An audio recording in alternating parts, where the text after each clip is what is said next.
George and Martha, One Fine Day.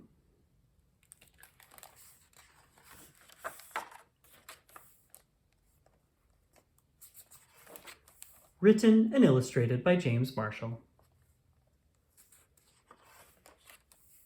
3 stories about 2 best friends. Story number 1, The Tightrope.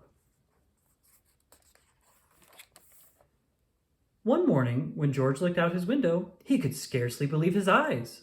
Martha was walking a tightrope. "My stars!" cried George. "I could never do that." "Why not?" said Martha.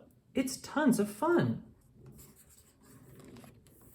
"But it's so high up," said George. "Yes," said Martha. "And it's such a long way down," said George. "That's very true," said Martha. "It would be quite a fall," said George. "I see what you mean," said Martha. Suddenly, Martha felt uncomfortable. For some reason, she had lost all her confidence. She began to wobble. George realized his mistake. Now he had to do some fast talking. "Of course," he said. "Anyone can see you love walking the tightrope." "Oh, yes?" said Martha. "Certainly," said George. "And if you love what you do, you'll be very good at it too." Martha's confidence was restored. "Watch this," she said.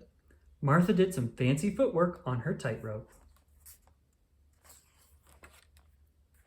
Story number 2, The Diary. Whenever Martha sat down to write in her diary, George was always nearby. "Yes, George," said Martha. "I was just on my way to the kitchen," said George. Said Martha. Martha decided to finish writing outdoors. "How peculiar," she said to herself. "I can still smell George's cologne." Then Martha heard leaves rustling above her. "Aha!" she cried. "You were spying on me." "I wanted to see what you were writing in your diary," said George. "Then you should have asked my permission," said Martha. "May I peek in your diary?" asked George politely. "No," said Martha. Story number 3, The Icky Story.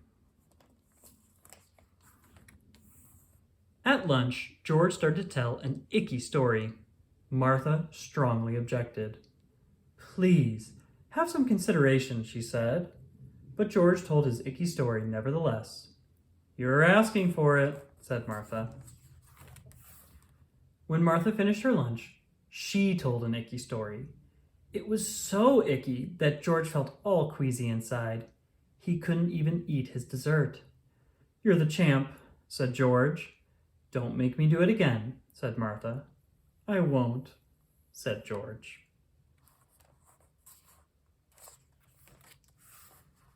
The